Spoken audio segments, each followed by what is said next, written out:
அஸ்ஸலாமு அலைக்கும் வரஹ்மத்துல்லாஹி வபரகாத்துஹு. அல்ஹம்துலில்லாஹி ரப்பில் ஆலமீன் வல் ஆகிபத்து லில் முத்தகீன் வஸ்ஸலாத்து வஸ்ஸலாமு அலா ரசூலில்லாஹி ஸல்லல்லாஹு அலைஹி வஸல்லம் வ ஆலிஹி வ ஸஹ்பிஹி அஜ்மாயின். அம்மா பஅத். கண்ணியமிக்க எல்லாமல்ல அல்லாஹ் சுப்ஹானஹு வ தஆலாவின் நல்லடியார்களே, சகோதரர்களே, அல்லாஹுடைய கிருபையால் நம்முடைய அக்ஸா மஸ்ஜிதில் ஒவ்வொரு வாரம் செவ்வாய்க்கிழமை மக்ரிப் தொழுகைக்கு பிறகு ரசூலுல்லாஹி ஸல்லல்லாஹு அலைஹி வஸல்லம் அவர்கள் அறிவுறுத்திய பல விஷயங்களை பார்த்து வருகிறோம்.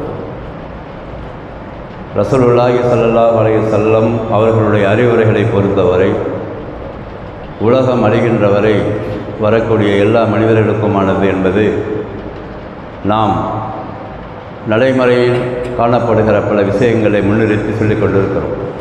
உண்மையும் அதுதான். புகாரியில் 1வது ஹதீஸாக பதிவு செய்யப்பட்டிருக்கிறது. உமர் பின் கத்தாப் ரலியல்லாஹு அன்ஹு அவர்கள் அறிவிக்கிறார்கள்.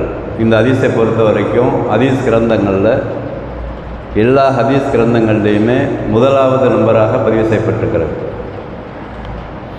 இன்னமல் ஆமாலு பின் நிய்யாத், நிச்சயமாக செயல்கள் எல்லாம் எண்ணத்தை பொறுத்து தான் அமைகிறது. எந்த செயல்களாக இருந்தாலும் உள்ளத்தின் அடித்தளத்தில் எதை நினைத்து செய்கிறோமோ அதை பொறுத்து தான் அமைகிறது என்று ரசூல் ஸல்லல்லாஹு அலைஹி வஸல்லம் அவர்கள் சொல்லிவிட்டு அப்படியே விட்டுவிடாமல் இன்னமா லிக்குல்லி இம்ரியின் மா நவா, ஒவ்வொரு மனிதனுக்கும் அவன் என்ன நினைக்கிறானோ அதுதான், எது நினைக்கிறானோ அதுதான்.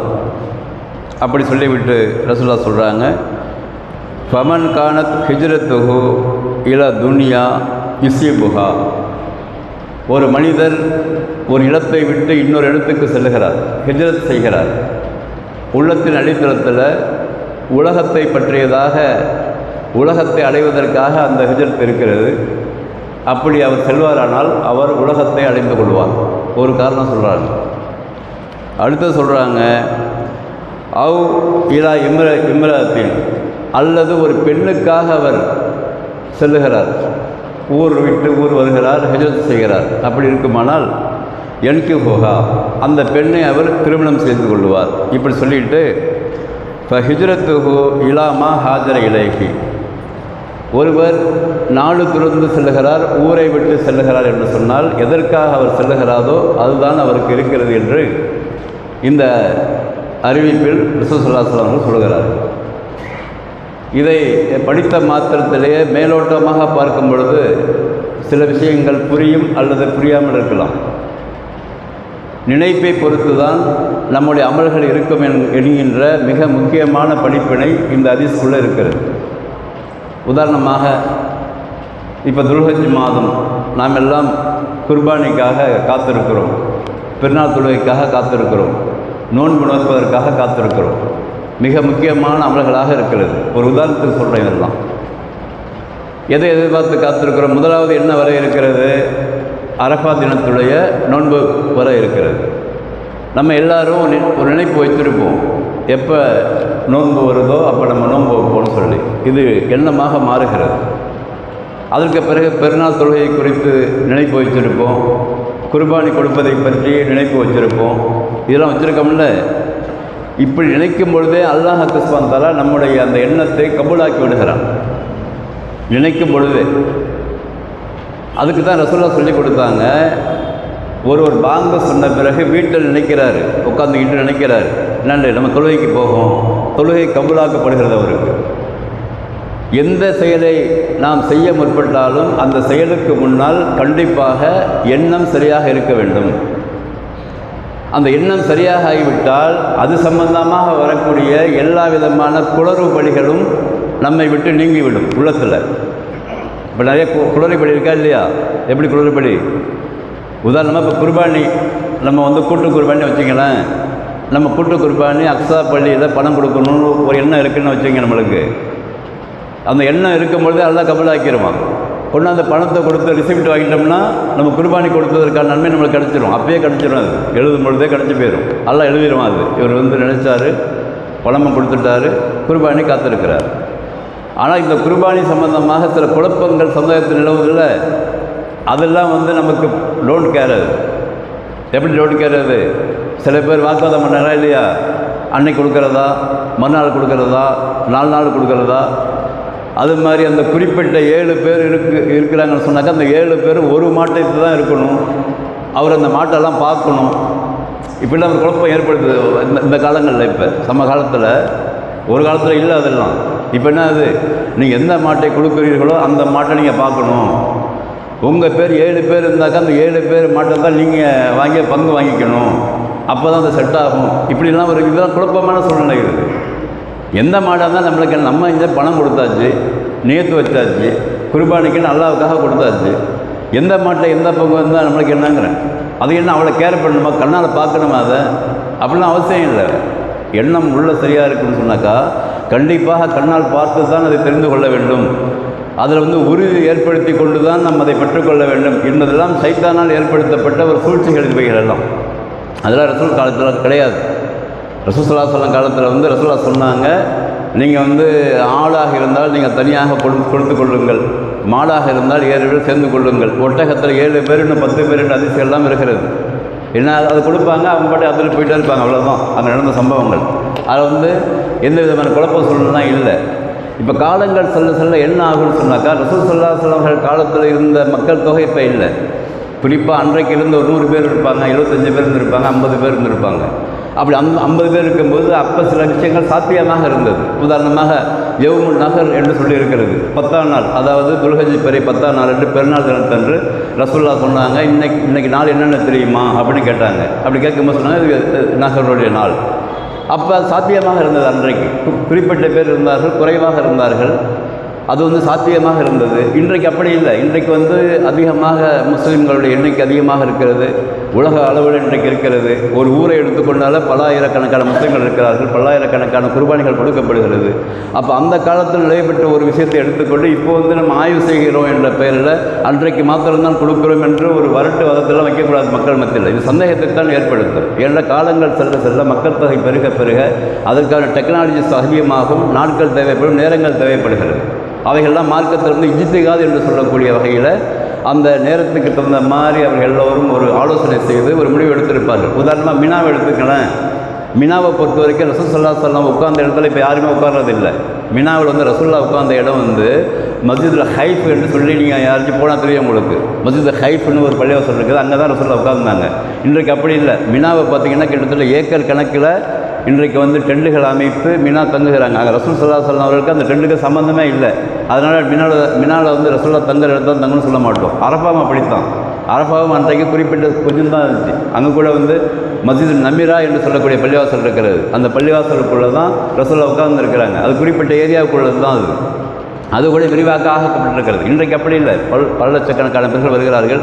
அதனால் அதில் ஒரு என்ன செய்கிறாங்க, ஒரு ஆலோசனை செய்து விரிவாக்கம் செய்கிறார்கள். அது கூடும் தான் அது மார்க்கத்தில். அப்படித்தான் நம்ம எல்லா அமல்களையும் எடுத்துக்கொள்ள வேண்டும். இங்கே முக்கியமான சப்ஜெக்ட் என்னென்னாக்கா, குர்பானி என்பதும் வணக்க வழிபாடு என்பதும் அறுத்து பலியிடுதல் என்பதும் நோன்பு என்பதும் இது போன்ற காரியங்கள் எல்லாம் எண்ணத்தால் நம்ம நினைக்கும் பொழுதே கபலாகி விடுகிறது என்ற எண்ணம் நமக்குள்ளே வந்து விடுமானால் அது சம்பந்தமான அவங்க குழப்பங்கள் ஏற்படுகிற போதெல்லாம் நமக்கு அது பிரச்சனை கிடையாது. நமக்கு நம்ம தெளிவாக இருக்கிறோம். நான் குர்பானி கொடுத்துருக்கிறேன், அது அவங்க அறுக்கிறதுக்கு பொறுப்பு எடுத்துருக்கிறாங்க. அந்த பொறுப்புதாரிகள் சரியாக தான் செய்வாங்க. நல்ல எண்ணம் தான் கொள்ளணும். முதல்ல எப்போயுமே இபாதத்தை பொறுத்த வரைக்கும் நல்லெண்ணம் கொள்ள வேண்டும். முதல்ல ஒரு சந்தேகத்தை ஏற்படுத்திடக்கூடாது. அதில் சந்தேகத்தை ஏற்படுத்துவது சைத்தானுடைய வேலையாக இருக்கிறது.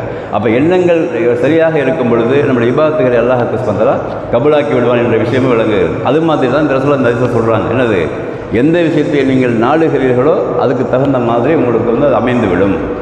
அதுக்கு தான் உதாரணம் சொல்கிறாங்க.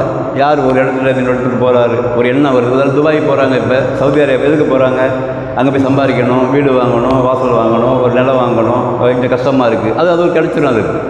அது பெண்ணை நோக்கமாக கொண்டு போகிறாரு, அது கிடைச்சிடும். அப்போ எதை நீ நினைக்கிறையோ அது கிடைத்து விடும்.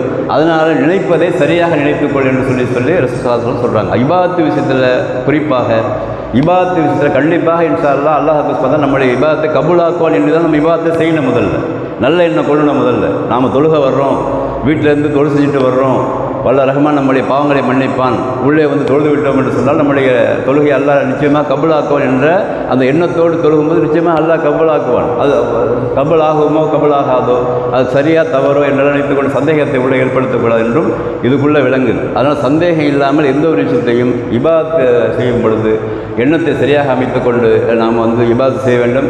அது மாதிரி இன்ன பாதல் வந்து இஸ்முங்கிறாங்க, அல்லாஹ் சோதரம். சில நினைப்புகள் பாவமாக கூட மாறிவிடும், அதனால் தப்பாக நினைக்காதீங்க அப்படிங்கிறாங்க. அது மாதிரி ரசூல் ஸல்லல்லாஹு அலைஹி வஸல்லம் காலத்தில் நிறைய விஷயங்கள் ரசூல் செய்து காட்டியிருக்கிறாங்க. ஒரு முறை ஒரே ஒரு விஷயத்தை சொல்லி முடிச்சுக்கிறேன். ஒரு சம்பவம், ரசூல் ஸல்லல்லாஹு அலைஹி வஸல்லம் காலத்தில் வந்து அஸ்வத் பின் இம்தான் சொல்லி ஒரு சஹாபி, அவங்களாம் சேர்ந்து பால் குடிப்பாங்க. ரசூல் ஸல்லல்லாஹு அலைஹி வஸல்லம் அவர்கள் சேர்ந்து பால் குடிப்பாங்க. அந்த மஸ்ஜித் நபவியில் உட்காந்துக்கிட்டு பால் குடிக்கும்போது ஒரு நாள் என்ன பண்ணிட்டார், ஒரு சஹாபி ரசூல் ஸல்லல்லாஹு அலைஹி வஸல்லம் பாலையும் சேர்த்து குடிச்சிட்டார். அவர் நைட்டில் எந்திரிக்கால் பசிக்கிறவருக்கு ரசூலுல்லாஹி பாலையும் சேர்த்து குடிச்சிட்டாரு. இன்னும் ரசூல்லா குடித்த மாதிரி தெரியுதுன்னு அவர் சந்தேகம். ஆனாலும் செக் பண்ணி பார்க்குறாரு, ரசூல்லா வராங்களா குடிக்கிறதுக்குன்னு சொல்லி. ரசூல்லா வராங்க, உள்ளே திறந்து பார்க்குறாங்க, உள்ளே பால் இல்லை. பால் இல்லைன்னு என்ன நினைக்கணும் அவங்க? சாதாரண என்ன நினைப்பாங்க? சாதாரணமாக எவனை குடிச்சு விட்டான்னு தான் நினைக்கணும். பால் எனக்கு வச்ச பால் எவனை குடிச்சு விட்டான், அவன் யார், அவன் அப்படி தான் நம்மளை போல ஆள் சொல்லுவோம். ரசூலுல்லாஹ் சொல்கிறாங்க, அல்லாஹும்ம அத்தீம் மன் அத்தமனி வஸ்கி மன் சக்கானி, துவா ஓதுறாங்க. யார் எனக்கு வந்து உணவு தந்தாரோ அவருக்கு நீ உணவு தர வேண்டுமே அல்லாஹ். யார் எனக்கு வந்து குடிக்க தந்தாரோ அவருக்கு நீ குடிக்க தர வேண்டுமே அல்லாஹ். குடிக்கவே இல்லை அந்த பாலை, ரசூலுல்லாஹ் குடிக்கவே இல்லை. அப்போ இவர் வந்து அழுகுறார், ஆஹா ரசூலுல்லாஹ் பாலை குடிச்சிட்டோம், அந்த குறையை கூட சொல்லாமல் இதை வந்து நிறைவாக எடுத்துக்கொண்டு துவா செய்கிறாங்க பாருன்னு சொல்லிட்டு அவர் பின்னாடியே போகிறாரு. பார்த்தா அங்கே தோட்டத்தொழிலை பார்க்குறாரு, ஆடு இருக்குது. ஆடு அறுக்கிறதுக்கு போகிறார். ரசூலுல்லாஹ் எப்படியாவது நம்ம வந்து துவா செஞ்சுட்டாங்க, நம்ம சமைச்சு குடிச்சிருவோம் அப்படின்னு சொல்லி. அப்போ பார்த்தா மடியை பார்த்தீங்கன்னா அதிகமாக பால் சுரந்துருக்குது. அது அறுக்காமல் பாலை கறந்து வந்து ரசூலுல்லாஹ்ட்ட கொடுக்குறாரு சஹாபி. ரசூல் ஸல்லல்லாஹு சிரித்து கொண்டு குடிக்கிறாங்க. எல்லாருக்கும் குடிக்கிறதாக நம்ம அதிசயில் பார்க்குறோம். அப்போ பாருங்கள், அந்த இடத்துல கூட நல்ல எண்ணம் வைக்கிறாங்க. என்னுடைய பாலை குடித்தவன் எப்படியாவது போட்டு நினைக்கல, என் பாலை குடிச்சு விட்டார். ஆனால் யார் கொடுத்தாரோ அவருக்கு எல்லாம் நன்மை செய்யணும்னு நினச்சாங்க. இதுதான் ரசூலுல்லாஹ்வுடைய பண்பு. அப்போ எண்ணத்தின் உள்ளத்தின் அடித்தளத்தில் இருக்கிற அந்த எண்ணம் இருக்குல்ல, அந்த எண்ணத்தை வந்து எதிரிக்கு கூட தூய்மையாக வைக்க சொன்னாங்க ரசூலுல்லாஹ் ஸல்லல்லாஹு அலைஹி வஸல்லம். எதிராக இருப்பவர்கள் கூட உங்கள் எண்ணத்தை நல்லா வைங்க, அப்போ உங்களுக்கு நன்மை நடக்க வேண்டியலாம் சொல்லிக் கொடுத்தாங்க. அந்த அடிப்படையில் தான் இபாதத்தை செய்ய சொன்னாங்க. அதனால தான் ரசூலுல்லாஹ் சொன்னாங்க, வீட்டிலேருந்து ஒளி செஞ்சுட்டு வாங்க, நடந்து வரும்போது நினச்சிட்டு வாங்க, நைட்டு தூங்கும்போது நீங்கள் காலைல ஃபஜ்ர் தொழுது நினச்சிட்டு தூங்குங்க. அது மாதிரி ஃபஜ்ர் தொழுதுட்டாக்கா லுஹர் தொழுது நினச்சிட்டு போங்க, ஒரு தொழுகைக்கு மற்ற தொழுகைக்கு மத்தியில் நினச்சிக்கிட்டு போங்கலாம் சொல்லிக் கொடுத்தாங்க நம்மளுக்கு. ஏன் அந்த எண்ணம் சரியாக இருக்குமானால், ஒருவேளை மகிழ்த்தாவிட்டோம்னு சொன்னாக்கா, உதாரணமாக இஷா தொழுகிறோம், இப்போ நம்ம நினச்சிட்டு போகிறோம், யாரெல்லாம் நாளைக்கு காலைல ஃபஜ்ர் தொழுன்னு சொல்லிட்டு நம்ம மூத்தாயிட்டோம்னு வச்சுக்கோங்க, அல்ல எழுதிடுவோம், ஓ இன்றைக்கி நைட்டு வந்தார், இஷா தொழுதார், அதுக்கு பிறகு காலையில் வருவதாக நினைத்து கொண்டு போனார். அந்த நினைப்பு வந்து கபூலாக்கி அதை மௌத்தானா கூட நம்ம தொழுதத்துக்கான கணக்கே எல்லாம் தந்து விடுவான். இதுதான், இது போன்று உள்ளத்தில் நினைப்பது என்பது ஈஸி தான். ஆனால் பெரும்பாலும் அதை வந்து ஒரு அமலாக நாம் செய்கிறதில்லை. இல்லா மாஷா அல்லா எல்லாரையும் சொல்லலை, அதை நம்ம வந்து ஏற்படுத்தி கொள்ள வேண்டும் என்பதற்காகத்தான் ரசூல் ஸல்லல்லாஹு அலைஹி வஸல்லம் அவர்கள் எண்ணத்தை பொறுத்து தான் செயல்பாடுகள் இருக்கிறது என்று சொல்லியிருக்கிறார்கள். ஆக எண்ணத்தை நாம் வந்து தூய்மையாக வைத்து கொண்டோம் என்று சொன்னால் நம்முடைய எல்லா செயல்களுமே சரியாக அமைந்துவிடும். நாம் நினைக்கிற எண்ணத்தை பொறுத்து தான் நம்முடைய வாழ்க்கையும் அமையும். எதிரியாக இருந்தாலும் அவர்களுக்கு நன்மையை நாடித்தான் சொல்லிக் கொடுத்துருக்காங்க. அந்த அடிப்படையில் இன்ஷா அல்லாஹ் நம்முடைய எண்ணத்தை தூய்மையாக ஆக்கிக்கொண்டு சரியான மார்க்கத்தை அல்லாஹ் நமக்கு தந்திருக்கிறான். அந்த மார்க்கத்தின் அடிப்படையில் வாழ்ந்து விபாதத்துகளை தெளிவான எண்ணத்தோடு செய்து மற்றவர்களுக்கும் அதை சொல்லிக் கொள்ளக்கூடிய பாக்கியத்தை வளரமான் எனக்கு உங்களுக்கும் தந்த அருள்விவானாக. வாஹிரு தாவான் அல்ஹம்துலில்லாஹி ரப்பில் ஆலமீன். அஸ்ஸலாமு அலைக்கும் வரஹ்மத்துல்லாஹி வபரகாத்துஹு.